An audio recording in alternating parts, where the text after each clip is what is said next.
when you actually start to enumerate the network and figure out what's where, they don't really match up. And, it's drifted quite a lot. And, you realize some engineer had to have some kind of access to this remotely. So they put in a sort of SIM-based access point, and now they just piggyback off that. And, someone had trouble here. Sometimes they disabled that firewall. In fact, they swapped it out. They don't even like it. So it's gone now.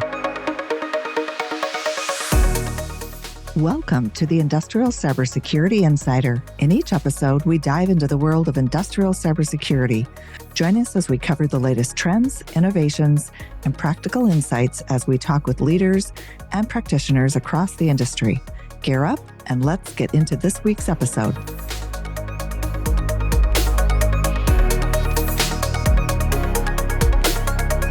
Hi, I'm Craig Duckworth, and today with me, I have Matthew Carr from Adamzsel. Matt, welcome to the show. Why don't you give the listeners a little bit of background about yourself, kind of how you got here and what you're doing? Thanks for having me, Craig. Excited to be here. My background is in penetration testing and red teaming of industrial systems. I've worked for a number of governments and organizations, banks and utility companies, you name it, across the board. Over the years, almost 15 years, the last 15 years in securing operational technology. I mean, there's a lot of different names for it, right? Some people call it ICS or OT. Some people actually, I think, wrongly call it SCADA security, where you're really actually just talking about one specific part of supervisory control and data acquisition, right? But in any case, I've been involved in what I would call cyber physical security. So what's really interesting about OT is that the cyber is really linked to the physical, right? You can launch a number of attacks if you physically get access. And so, my career has been about adversarial simulation, testing those types of vulnerabilities, coming up with various hypotheses about what kind of attacks might work, and then going ahead and actually planning them, testing them safely, I might add. And then, working with organizations or, the government and to fix these issues and make sure our critical infrastructure is more secure.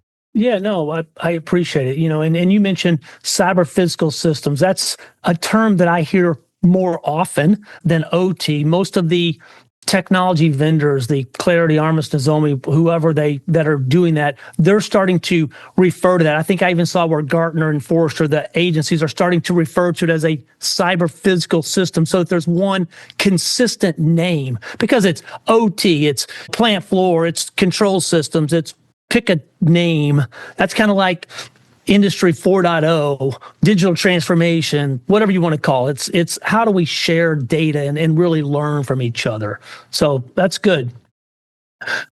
So as currently today, you are with Adamzsel. You are one of the co-founders. So help just a real quick background, I guess, on kind of where you guys are. Is it predominantly pen testing within the OT space and how organizations can better understand? Help me understand really kind of where you guys are and what piece of this giant puzzle, which is very fragmented and not really clearly defined, you guys are trying to help solve.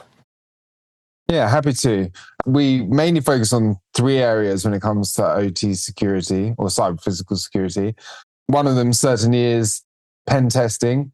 So we have a specialist team. I'm the lead of that team. And, we carry out pen tests safely. We quite often work with organizations or, clients to replicate lines or replicate infrastructure safely away from production. So we can thoroughly test it without potentially causing any issues. We are also experts at finding vulnerabilities in production networks. So we've actually spent a lot of time building proprietary tools that talk the language of the devices and the equipment as spec'd by the manufacturer. And so by doing that, we can safely enumerate what's on a network and identify vulnerabilities. That's something we do. So OT pen testing and vulnerability discovery is a strong point of ours. And, we've been doing that since before it was cool, so to speak. In fact, I could tell many stories about that, and maybe we'll come back and touch on that. But the second thing we do is we do OT monitoring. We do that for a select number of clients, but beyond the service, we actually write those rule sets ourselves. So we provide the service for a number of clients just really to, enable us to keep developing our monitoring rule sets. And so these are rule sets that you can purchase from us, and you can plug them into common monitoring tools such as Snort 3 specifically, for anyone listening that uses that, and a number of other network security monitoring engines. So what we do is we have a team that looks for new vulnerabilities, whether it's CISA has put out an advisory or a CV that's come out. And we have a team that looks at that, and we either build a detection rule based on the advisory straight off with the information we have. But in a lot of cases, we don't actually have a great deal of information. So our team will go and get firmware, and we'll do something called patch diffing, which is where we'll look at the latest version and the other version and try and see the difference in the code. Maybe it's just the difference in assembly. And then we'll try and identify where that vulnerability lies, so we can create detection signatures and rule sets for those vulnerabilities, because that's one area that we feel is, massively underserved. There are a few companies that offer, say they do AI attack detection, but, quite honestly, from a red team pen testing perspective, there's a lot of attacks that to an IT or an immature OT solution is just going to look like an industrial command. It's just going to look like normal traffic. At least, a good attacker is going to make it look as such. So we specialize in rule sets that really minimize those false positive and catch the attacks.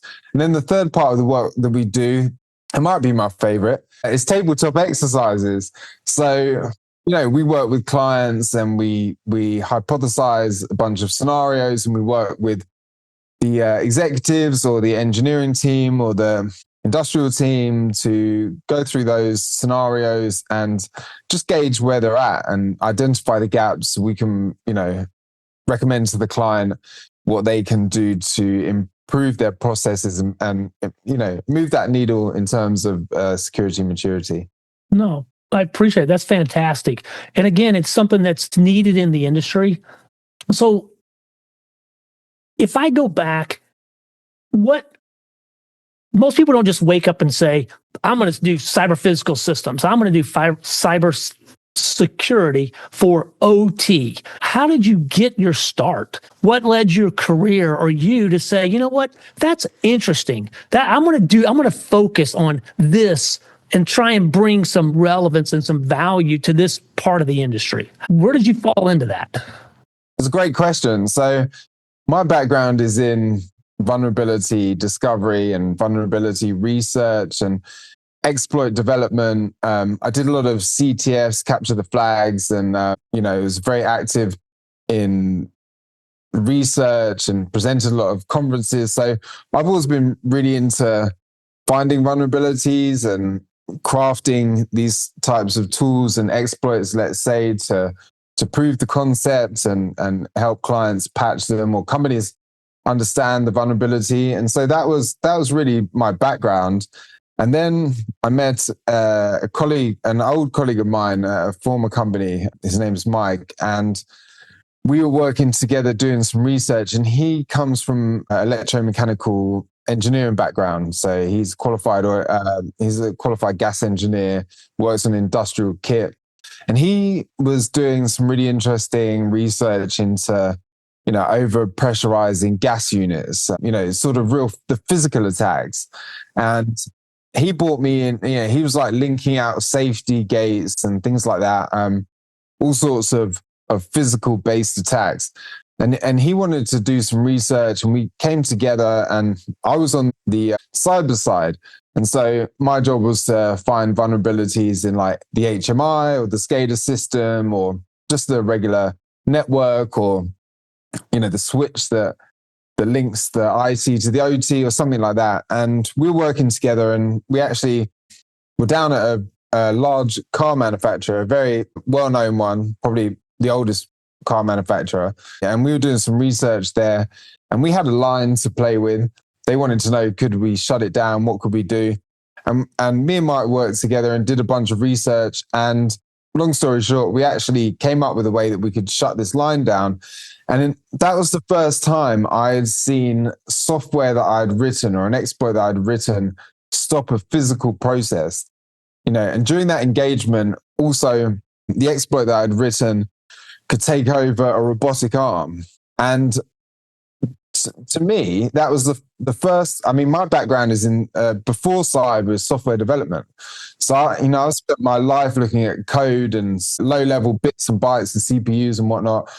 And what kind of wowed me, and still does really, is the fact that you can affect things in the real world with that code. And that was the first time that ever really happened.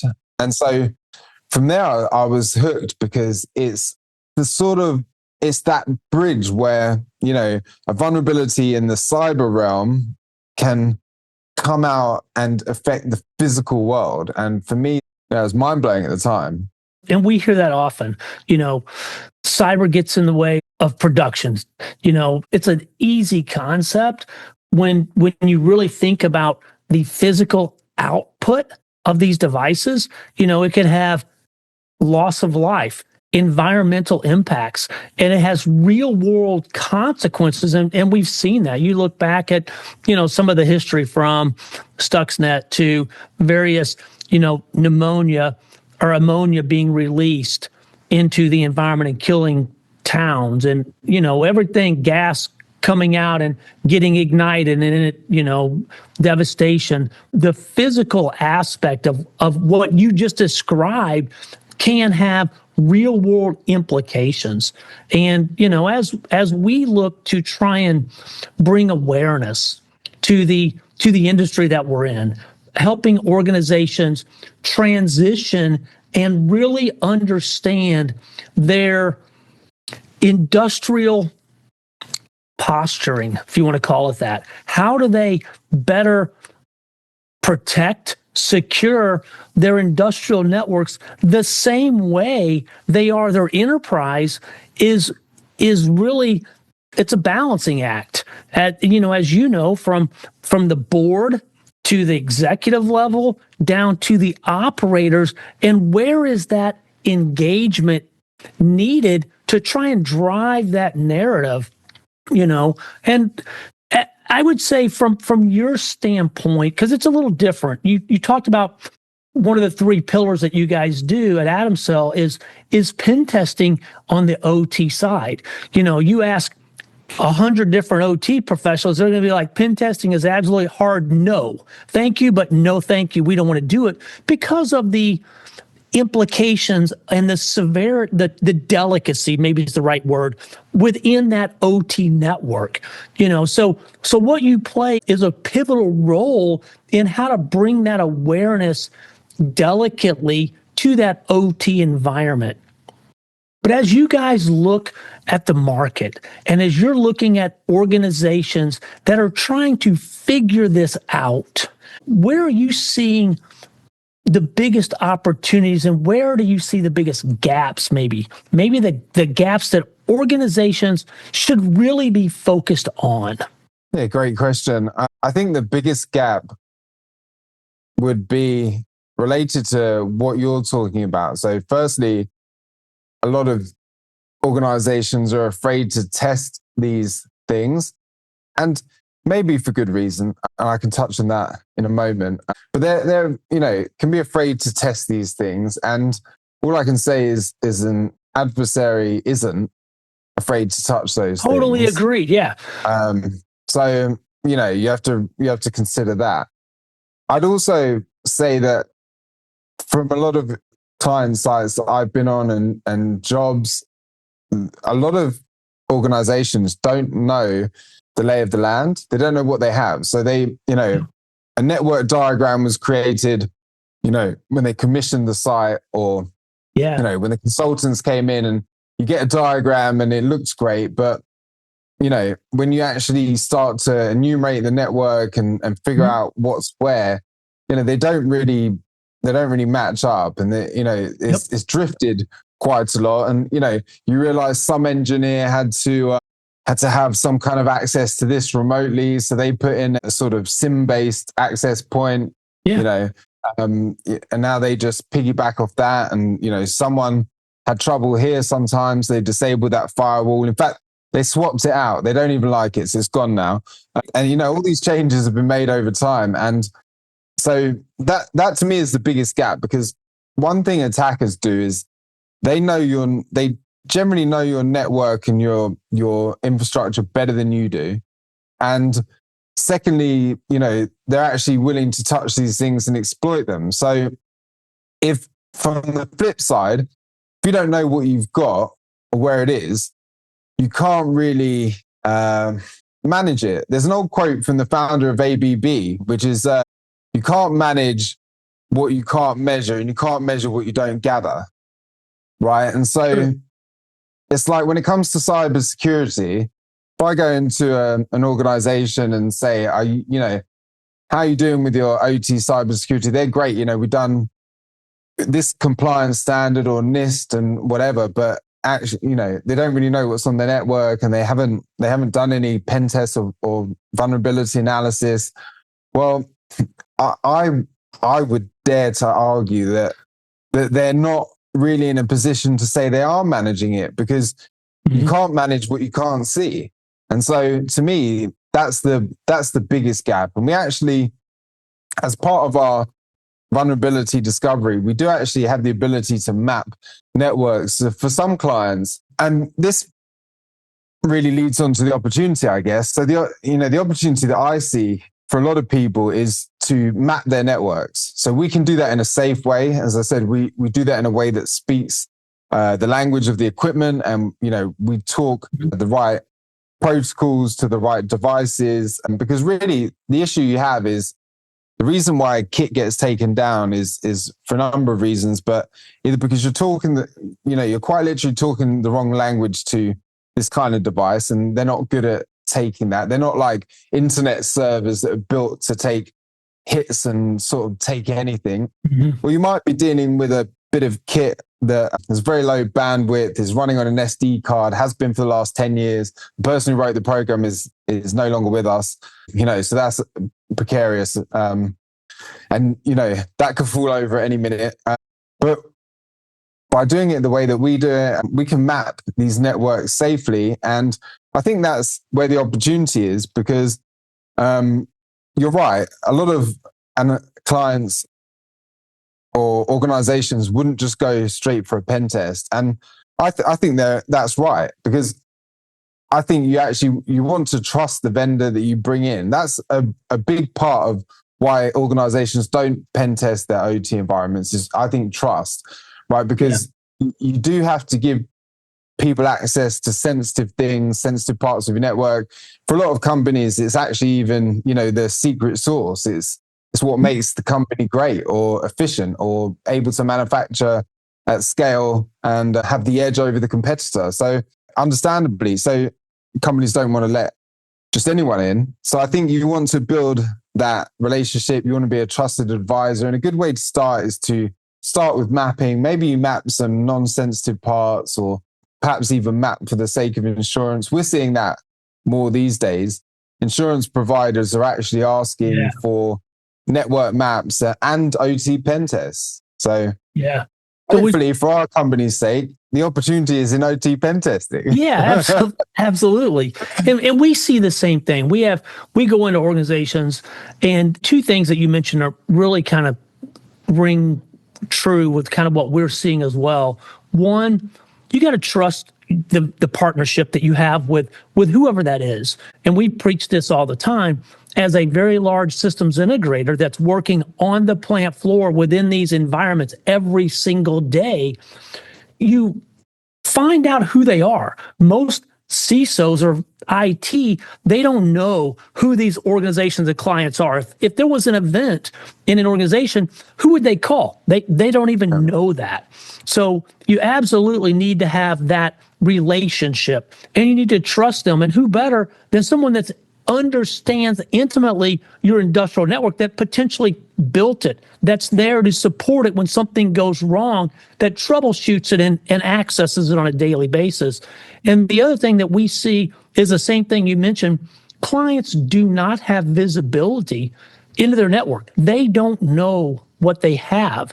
And you're 1,000% correct. You can't protect and secure what you don't know. You're going into it blind, and you've got to have that visibility. So there's that piece of it. Also, as you look at the different layers within the network, and you think the traditional OT assets, the Siemens, the Schneider Electrics, the Rockwell, PLCs, drives, the IOs, all those lower level devices. And then as you climb up that network stack to more of an IoT device, the cameras, the printers, the scanners, the things that are maybe a little easier to manipulate, that got put on the network 4 or 5 years ago, never had a password change, never had any security protocols done to it. That's different than a PLC that's been out there for 30 years, that was designed, built, implemented before the internet even started, and had no security in mind because it wasn't designed to be on the internet at all. So as you look at these assets and you look at these devices, it's becoming more prevalent and it's becoming more required to figure this out and understand what you have and how to protect it. Is that the same thing you guys are seeing? Yeah, 100%. Generic passwords, default passwords are extremely common. These IoT or industrial IoT devices are actually a favorite of mine from a pen testing red team point of view, because they quite often have default passwords, or they actually just have really vulnerable web applications that you use to administer the device. Because from a manufacturer's point of view, they're just trying to get devices to market and quick. They're not pen testing their software. They should be, but they're not.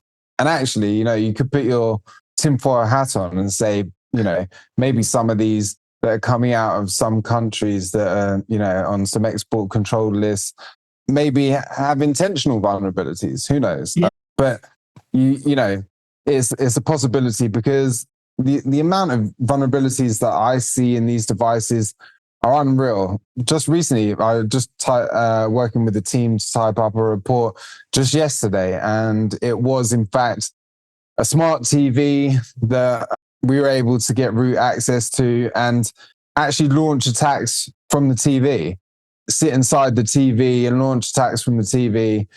And so, and you actually also, the added advantage is we did a proof of concept code where we can actually see what's being watched on the TV. So in this case, it was actually in a conference room. So if this sort of leads to other types of attacks, because I find what's really interesting about cybersecurity is ransomware did a lot for cybersecurity, right? A lot for awareness.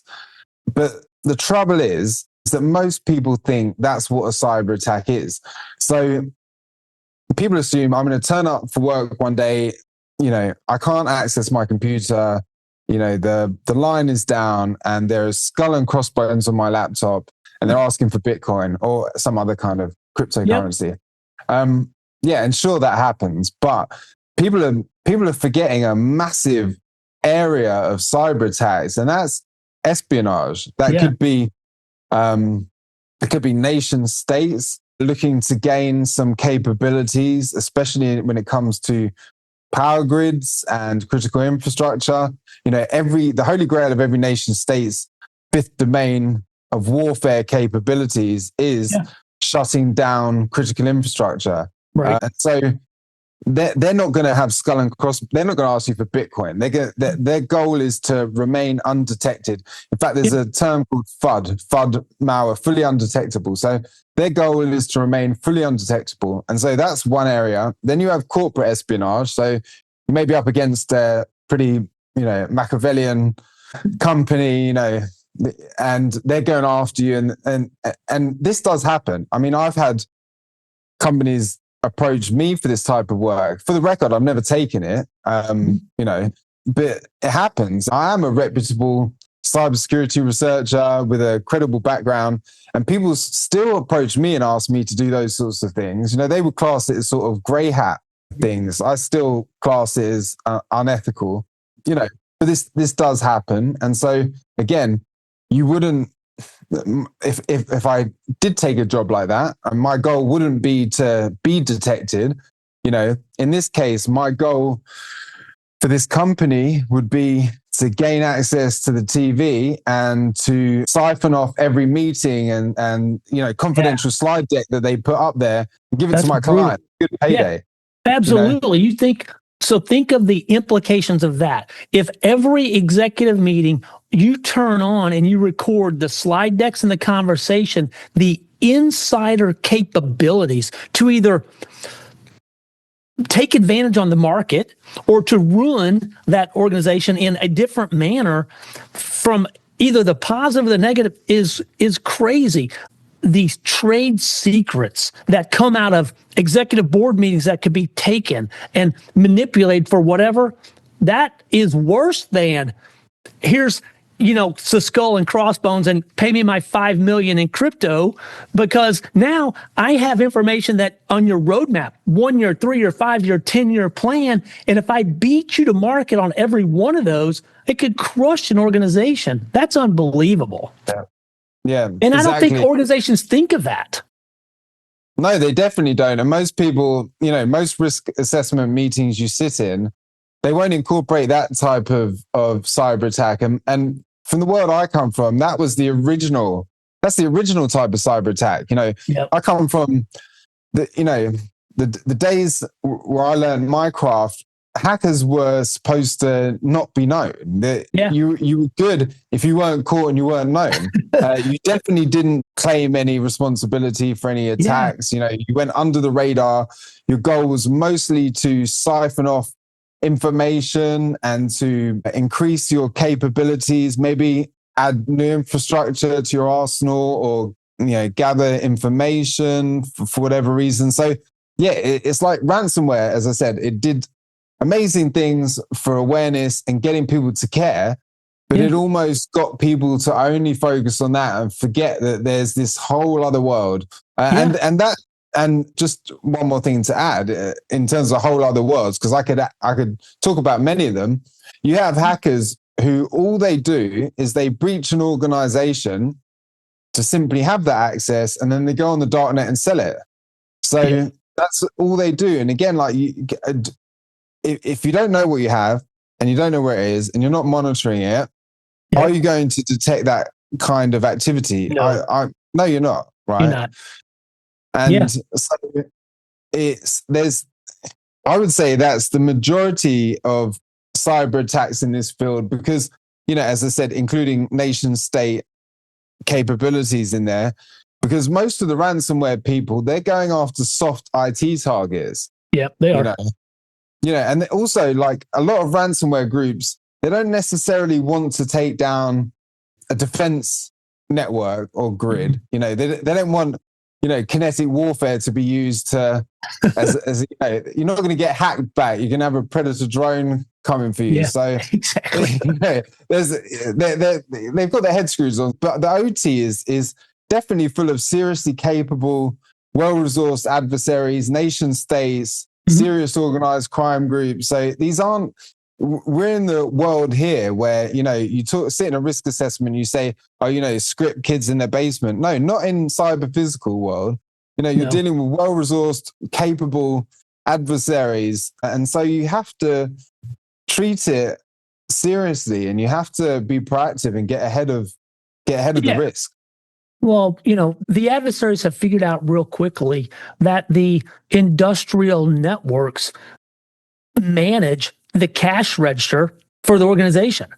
If I can make that cash register stop and bring that organization to its knees, they're going to do whatever I want. They're going to give me what I want. They're going to pay me what I want. If it's a ransomware situation, I have all the cards in my hand, and they're really understanding that. But it gives those organizations that false sense of security of all my stuff is really tightly secured and I'm all good. I got this warm fuzzy when they really don't, especially when they don't have that full visibility. Back to, you have to understand what you have in order to protect it. And a lot of clients don't have it. So if thinking of the conversation we had and kind of where you guys are, is there a piece of information, something that the listeners could take back? And if they're trying to figure this out, or maybe they're partly down this journey, where would you see real value in a client investing money or trying to focus on to better secure their environment? What would you say to a client today that is trying to go down this path? Yeah, so if there's starting out down the path, and I can't believe I'm saying this because given I started in a technical field and used to sort of not be the biggest fan of the InfoSec department and compliance standards, I would say a cybersecurity roadmap for the cyber physical. So start by plotting that out. Start by getting buy-in from senior leadership. Start by identifying gaps. Just, start from a real sort of project planning perspective and a very high level. And even if that's where you start and you just make those first steps, quite honestly, you're in a better position than a lot of companies out there who just tend to ignore the problem and hope it'll go away. Yeah, that is, trust me, a prayer and a cup of coffee is not going to fix anything. That's not the answer. A lot of organizations, that's their approach. So yeah. You know what, Matthew? Great conversation. Hopefully the listeners have gained some information. Incredible story that you have in your journey so far. I appreciate the information and, wish you the very best of luck. Thank you very much, Craig. It's been a pleasure to come on and talk with you. And for anyone listening, we actually do have an OT security white paper that talks about one of our red team engagements. It's a nice bit of reading. It's quite interesting. It's a little bit of a, tales from the front line, so to speak. So for anyone listening that wants to download that and have a good read, feel free. It's available on our website, atumcell.com. Yeah, perfect. And we'll add it to the podcast as well so that the listeners have access to it. It's a great piece of advice. I appreciate that. Thank you. Brilliant. Thanks, Craig. Thanks for tuning in to the Industrial Cybersecurity Insider. To stay up to date with our latest episodes, be sure to click the follow or subscribe button now. And if you found this podcast helpful or have a topic you'd like us to discuss, please leave us a review or let us know. Thanks again for listening. See you next time.